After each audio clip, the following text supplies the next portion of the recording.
El poder no es bueno, el poder no es malo, el poder funciona o fracasa. Y si no entiendes cómo funciona, alguien más lo usará contra ti. Hoy vamos a analizar cómo se obtiene el poder, cómo se conserva y por qué la moral pública rara vez coincide con la estrategia privada. Al final entenderás algo incómodo: la política no se rige por intenciones, sino por resultados.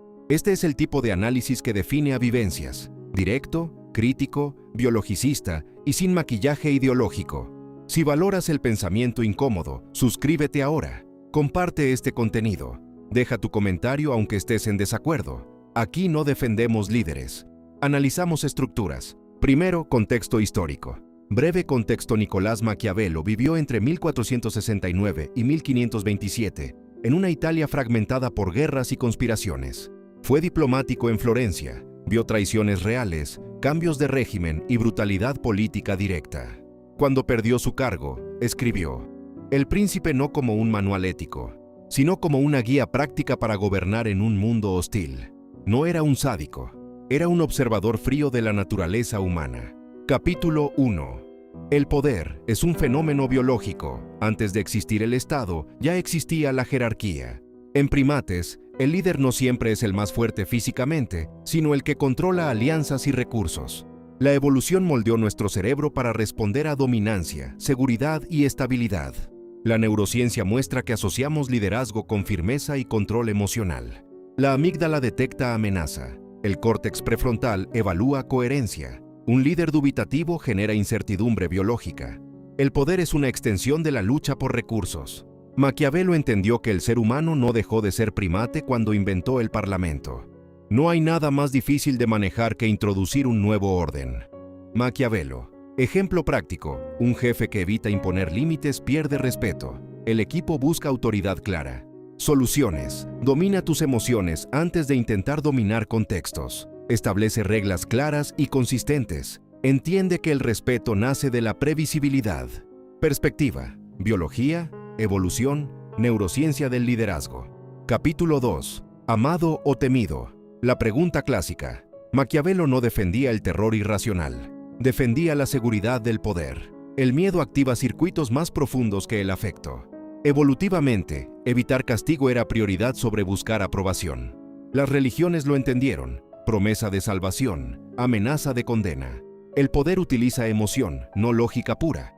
Es más seguro ser temido que amado, si no puedes ser ambas cosas. Ejemplo práctico: un gobierno que nunca ejecuta sanciones pierde credibilidad.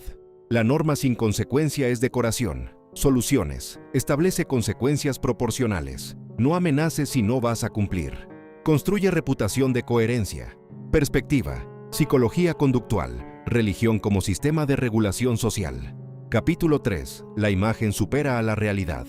Vivimos en la era digital, pero el principio es antiguo. Los humanos juzgan por apariencias porque el cerebro ahorra energía. Analizar profundidad cuesta recursos cognitivos. Por eso la propaganda funciona.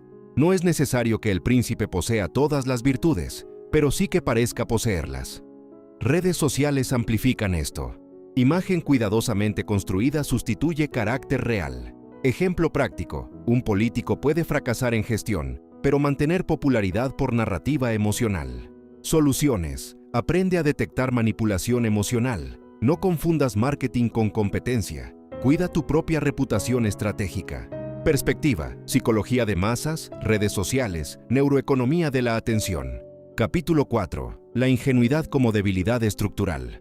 Creer que todos actúan bajo tu mismo código moral es una desventaja estratégica. La cooperación humana siempre incluyó vigilancia y castigo al traidor. El exceso de confianza es explotable. La naturaleza de los hombres es tal que se obligan tanto por el beneficio recibido como por el temor.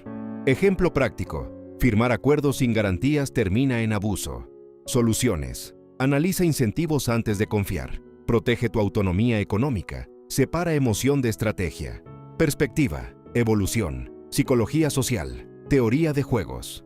Capítulo 5. El poder y la religión. La religión no solo ofreció sentido espiritual, también estructuró obediencia, autoridad divina, legitimidad absoluta.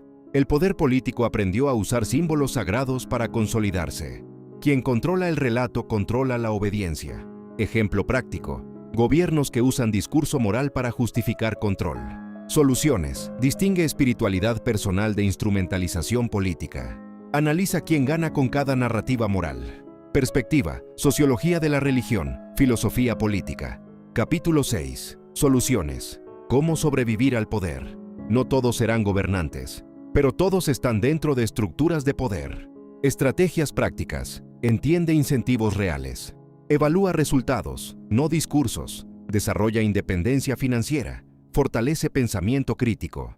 Thomas Hobbes escribió: "El hombre es un lobo para el hombre". No es cinismo, es advertencia estructural. Ejemplo práctico. Analiza decisiones políticas por impacto, no por emoción. El poder invisible. El control de tu percepción. El poder más peligroso no es el que te obliga, es el que moldea lo que consideras normal. No necesitas dictadura cuando tienes narrativa dominante. Algoritmos seleccionan lo que ves. Medios priorizan emociones intensas. Polarización mantiene atención. El poder moderno no necesita violencia constante, necesita control de percepción. Si logran que ames lo que te controla, no necesitas cadenas. Michel Foucault lo planteó de otra forma. El poder no siempre reprime, produce realidad. Ejemplo práctico. Creer que decides libremente cuando tus opciones ya fueron filtradas. Soluciones profundas. Desintoxícate informativamente. Lee fuentes opuestas.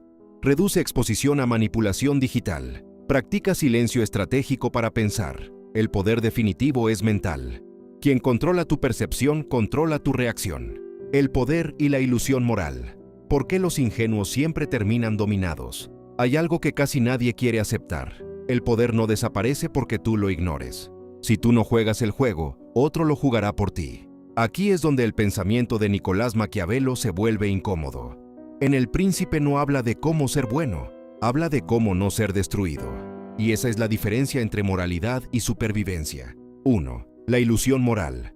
Muchas personas creen que el poder debe ejercerse con bondad absoluta, que si tú eres buena persona, el mundo te responderá igual. Eso no es filosofía, eso es deseo infantil. La biología nos enseña algo brutal. Los organismos compiten. La evolución no premia al más bueno, premia al más adaptado. Charles Darwin lo dejó claro. No es la especie más fuerte la que sobrevive, ni la más inteligente, sino la que mejor se adapta. El poder es adaptación estratégica, no virtud decorativa. Cuando alguien cree que puede moverse en política, empresa o relaciones humanas solo con buenas intenciones, está entregando ventaja, y el poder detesta los vacíos. Si tú no ocupas tu espacio, alguien más lo hará. 2. Psicología del ingenuo él. Cerebro humano busca coherencia moral porque reduce ansiedad. Creer que el mundo es justo nos calma, pero esa creencia también nos vuelve manipulables. La neurociencia muestra que cuando percibimos injusticia, se activan regiones como la ínsula anterior y la amígdala. El poder lo sabe. El poder juega con eso. Te vende moralidad mientras actúa estratégicamente. Te habla de valores mientras acumula influencia. El ingenuo confunde discurso con intención. El estratega observa comportamiento. Maquiavelo escribió: "Los hombres juzgan más por los ojos que por las manos". Es decir, creen lo que ven, no lo que realmente ocurre detrás. El poder moderno no necesita espada. Necesita narrativa. 3. Religión y superioridad. Moral. Históricamente, muchas estructuras religiosas han usado la superioridad moral como herramienta de control. No hablamos de fe personal, hablamos de poder institucional. Cuando una institución declara que posee la verdad absoluta, automáticamente crea jerarquía. Y donde hay jerarquía, hay poder. La historia lo demuestra. Desde la influencia política del Vaticano hasta los imperios que justificaban su expansión como misión divina, no era solo fe, era estructura de dominio. La filosofía de Thomas Hobbes lo resumía así: el hombre es lobo para el hombre. Sin regulación estratégica, el poder se impone. La moralidad, cuando se usa como arma, se convierte en herramienta de control psicológico, y el que no lo entiende, termina obedeciendo sin cuestionar. 4. Redes sociales. El nuevo campo de poder hoy. El poder no siempre está en palacios, está en algoritmos.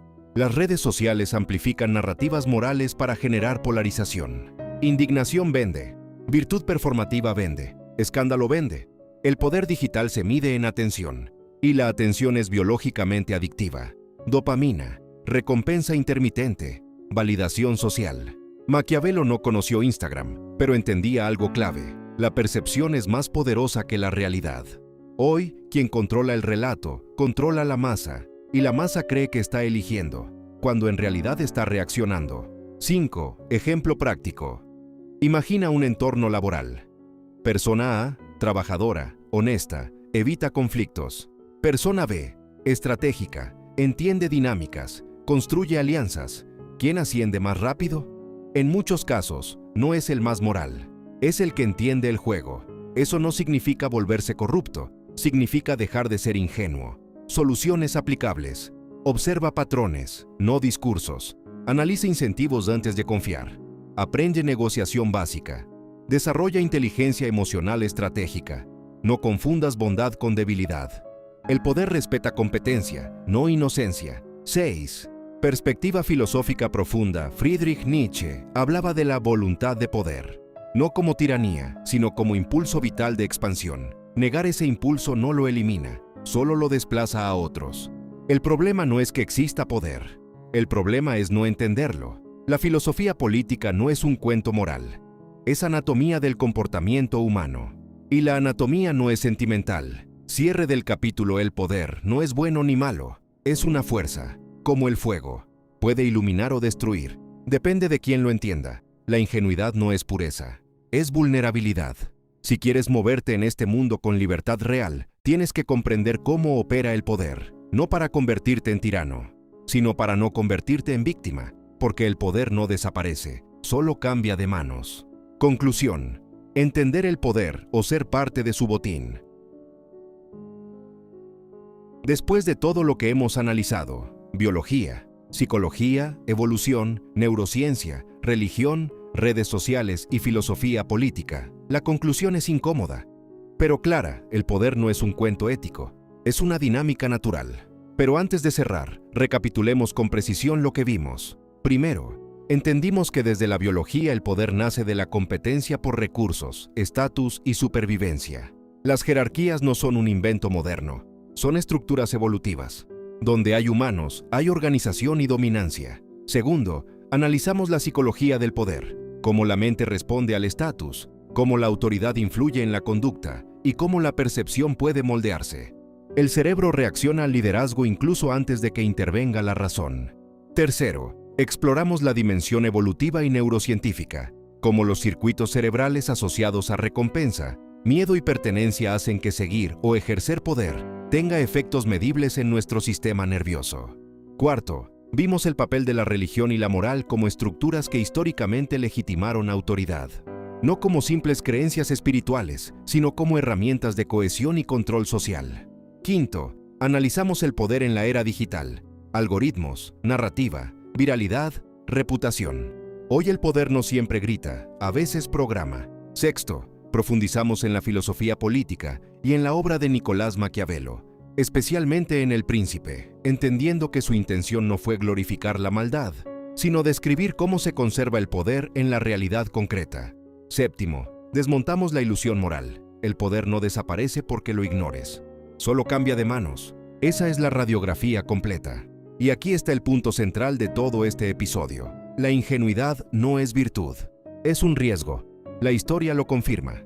Las instituciones religiosas, los imperios, los estados modernos, las corporaciones, los movimientos sociales y las plataformas digitales funcionan bajo dinámicas de poder. El discurso moral puede adornarlas, pero no elimina la estructura. La biología muestra competencia. La psicología muestra influencia. La evolución muestra adaptación. La neurociencia muestra reacción al estatus. Las redes sociales muestran manipulación narrativa. La filosofía muestra que siempre hubo lucha por dominio. Negar eso es elegir perder sin saber por qué. Aquí en Vivencias no romantizamos la realidad. La analizamos, la desarmamos, la entendemos. Porque la libertad no se construye con ilusiones, sino con comprensión profunda. Si entiendes el poder, puedes ejercer criterio. Si no lo entiendes, alguien lo ejercerá sobre ti. Eso aplica en política, religión, trabajo, pareja, negocios y redes sociales. La pregunta no es si el poder existe. La pregunta es, ¿lo comprendes o lo padeces? Si este análisis te incomodó, perfecto. Ese es el objetivo. Ahora haz tu parte. Comenta con argumentos. Comparte con quien necesita escuchar esto. Debate sin miedo. Suscríbete al canal y activa las notificaciones. En Vivencias no vendemos consuelo, vendemos claridad. Y la claridad, aunque incomoda, libera. Porque al final del día, el poder no es moral ni inmoral. Es efectivo o inútil. Y tú decides de qué lado quieres estar.